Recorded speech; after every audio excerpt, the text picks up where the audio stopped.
Hello, this video is intended as a short training for oncoming instructors for how to use their Mylabs course in conjunction with their Math 121 and Math 122 courses. This video will outline how to access and log into the Mylabs course, how to navigate the Mylabs courses, how to create and edit unit assignments. It will give a gradebook overview. It will also show you how to transpose Mylab unit assignment grades to the D2L gradebook, as well as how to record attendance in the Mylabs course. Let's go ahead and get started.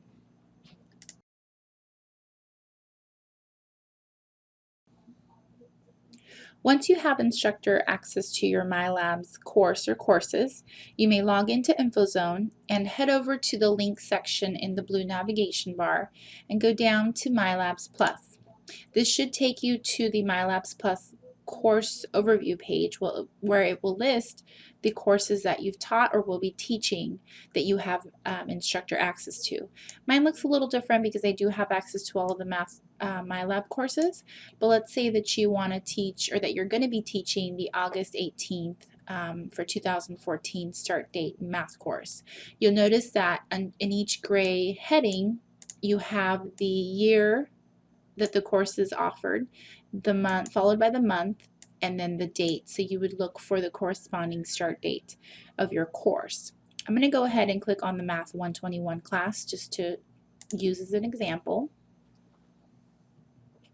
And this should take you to the course homepage of the Mylabs Math 121 course for August 18th, 2014 start.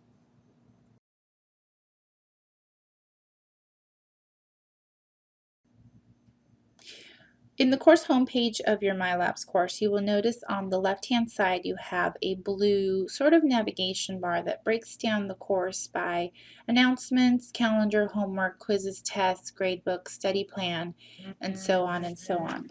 You will also notice a gray section that has the chapters listed in your book. These chapters are sort of like an ebook version of your intermediate algebra by Marvin Bittinger 11th edition textbook. It is an e-version of the book.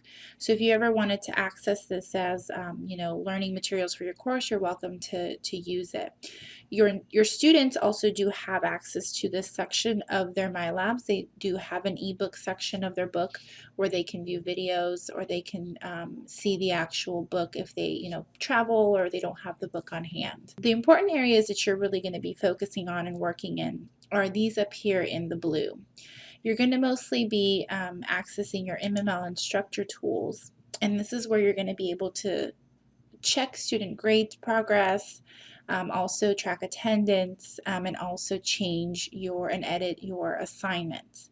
So when you click on MML instructor tools, you'll see that a menu will pop up on the right, and you'll have your announcement manager, which you won't typically be using in your course, because you do have your D2L course where you can post announcements. You do have your homework and test manager, which is where you'll be working to edit and create your assignments. And then you have your study plan manager, which you don't really need to worry about because your course isn't based on a study plan. It's based more on unit assignments that are listed as homework. You also have the gradebook, which will give you course progress and overview and show you where your students are, what they have worked on, and what their scores are. When students log in to do their assignments, you want to direct them to the MML homework link, which will then give them the homework link to click on once again. And then they will see a page that should list their unit assignments as they're released. Might have to disable your pop-up blocker here. But once you release your assignments, your students should be able to see this page and they should be able to go to their unit assignments. You will not really be using this section of the book or of the Mylabs, but if you do want to show your students how to access their Mylabs homework that you assign, then you would direct them to the MML homework, have them click the homework link, and then they should be able to see their assignments listed here. Another great resource that this Mylabs platform provides is the multimedia library. If you click on the multimedia library, it gives you a set of videos, interactive tutorials, gives you a lot of really neat resources that your students can utilize if they're having trouble in a specific area of the book or a specific problem that they're trying to work out. I'm going to go ahead and show you. You want to go ahead and choose which chapter you want to work in. If we're focusing on our point 4, for example, you want to make sure you click select all so that it gives you every type of resource that is available, and then click the Find Now button. Once you click that button, you will notice that it will give you a set of videos, podcasts, video lectures, the textbook, and a PowerPoint presentation. You can probably link these to your course or direct your students to these resources if they need additional help, or you can use them yourself if you'd like to see alternate ways of teaching a specific topic in your class.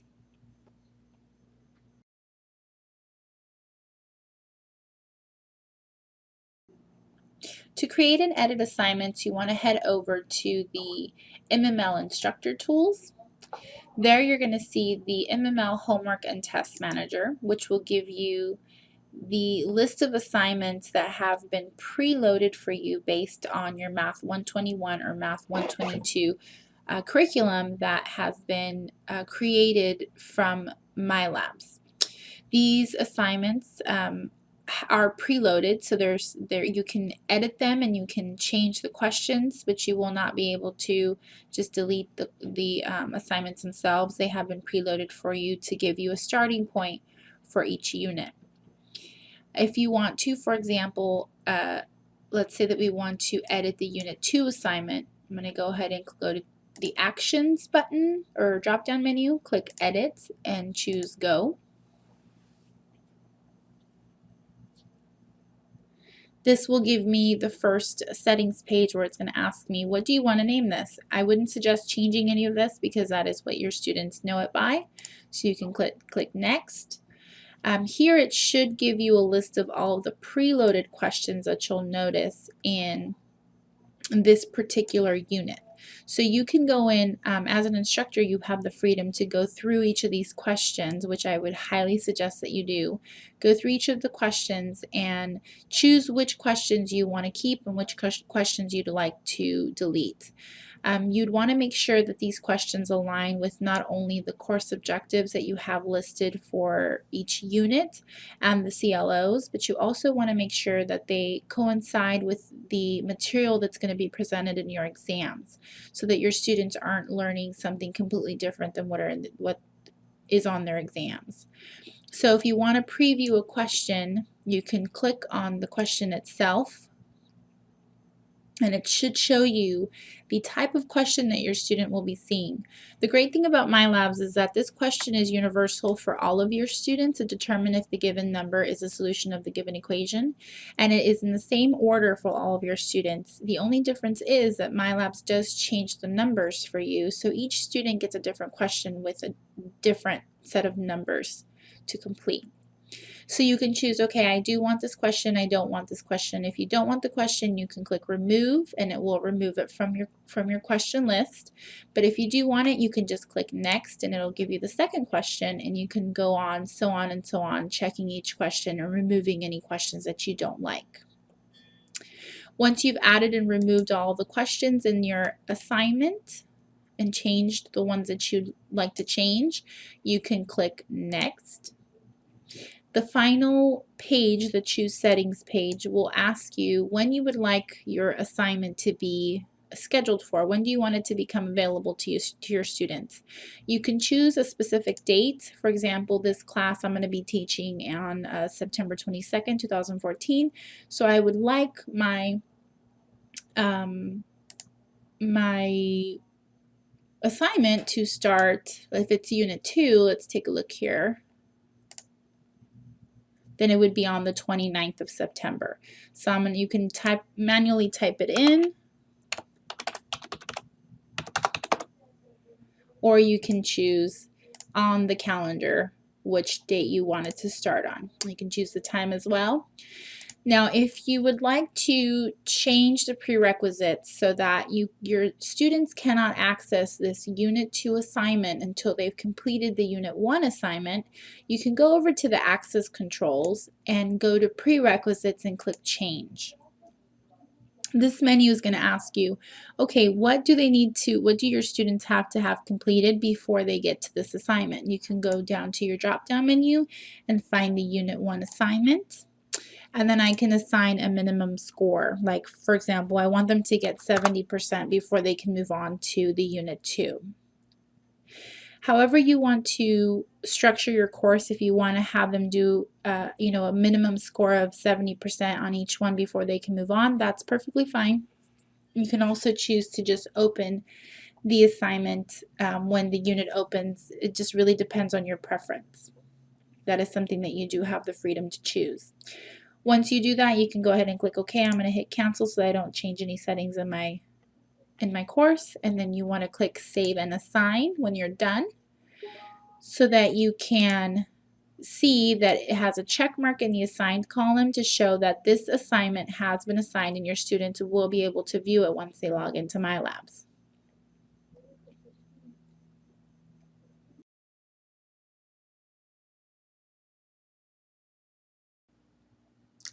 To access and view your Mylabs gradebook, you'll want to head over to the MML Instructor Tools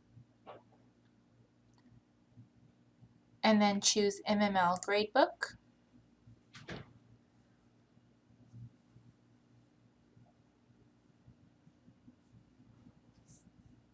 This will show you all of the students that are in your class in alphabetical order, and then you can click on each individual student to view what they've done so far in each assignment that you've given them, how much time they've spent on it, what their overall score is so far, how many questions they've gotten correct, and the last day that they worked on it.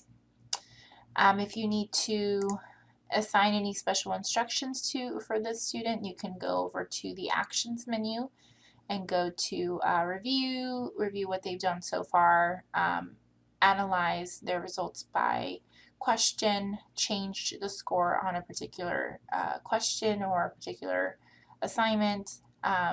You can print their results, or you can go to settings per student. Usually in the gradebook you'll mostly be looking at this page for scores when you're transposing them into your D2L gradebook. I'll go ahead and go over that a little bit more in the next section of the video. But if you do need to access grades, this is how you would do it. You can click Next Student if you would like to view the next student in the alphabetical order, or you can go back to your gradebook and choose which particular student you would like to look at. For example, another view that the gradebook offers is the overall results by a particular assignment. You can click on Go Back to Gradebook, and instead of choosing on each individual student, you can choose which assignment you'd like to look at. The only assignments you really have listed in the course will be your homework. Quizzes and tests are not offered through Mylabs, are usually offered through D2L.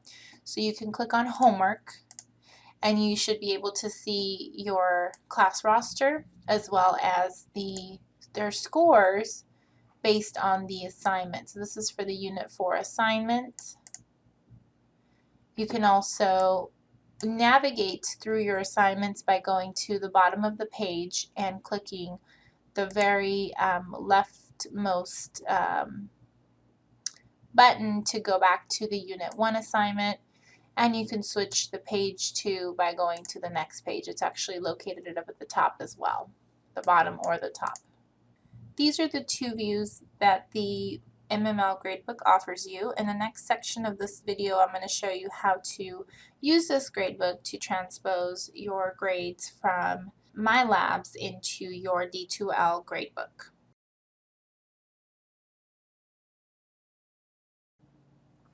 To import unit exercise grades into the D2L gradebook, you would of course want to make sure that you open up your course first. Go to the grade section of the course. Choose the assignment that you are looking to grade. You can click grade all or grade by student. Once you have your gradebook open, you'll want to make sure you go into the gradebook section of Mylabs and open up each student.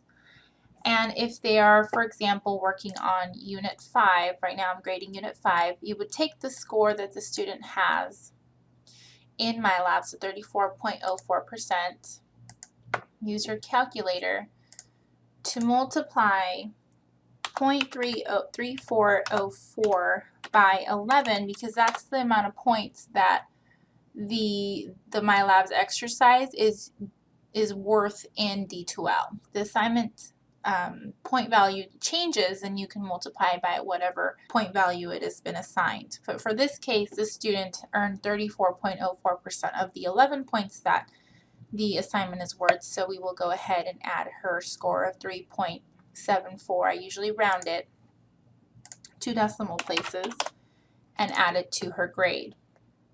Oh, that was actually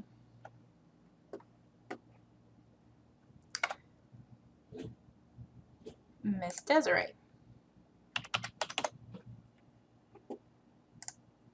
And you can do that for each student. When grading assignments in math in general, you want to try to make sure that you give 0-point values to students the day after an assignment is due if they did not complete it. That way they have an accurate representation of what their grade is, and there's not a field left blank, because it will throw off their actual overall grade.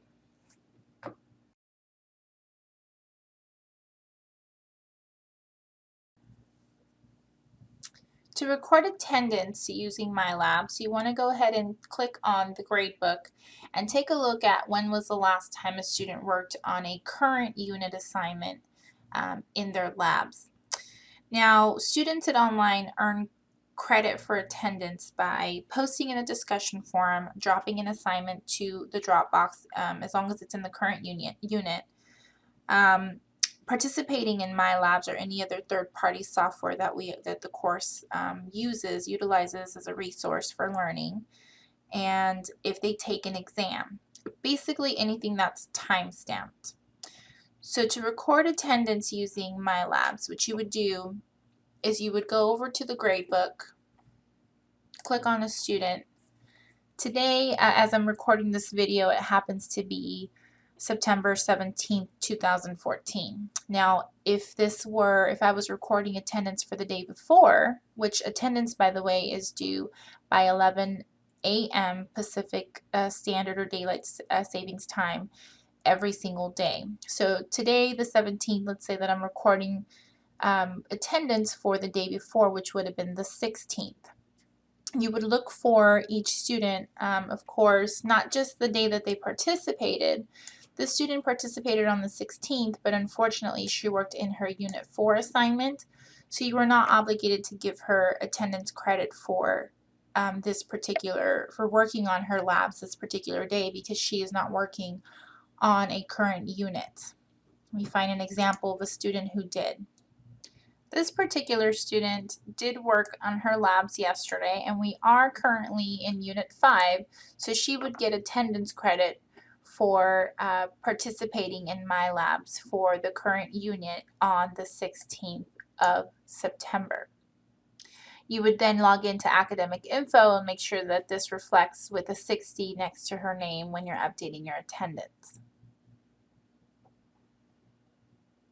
Unfortunately, Mylabs attendance is not pulled by any reports that are currently housed in InfoZone. It is something that's going to have to be done manually until we can automate attendance and find a way to have that report pull from Mylabs, as it currently does not. So it is something that you have to manually go in and look at every single student and see what date they participated and what unit it was in, making sure that it was a current unit, that they did work on it indeed on the day that you're looking at. If you have any questions regarding anything that was covered in this video, please feel free to contact our tech coach, our online tech coach, and I have included their contact information and their email here in case you would like to contact them. One more thing that you can do is if you ever experience any issues with Mylabs in general, or just specifically in Mylabs, if a student doesn't have an account or you notice that there is a technical glitch in your Mylabs, you can always email mylabs@sjvc.edu for technical support specifically in Mylabs.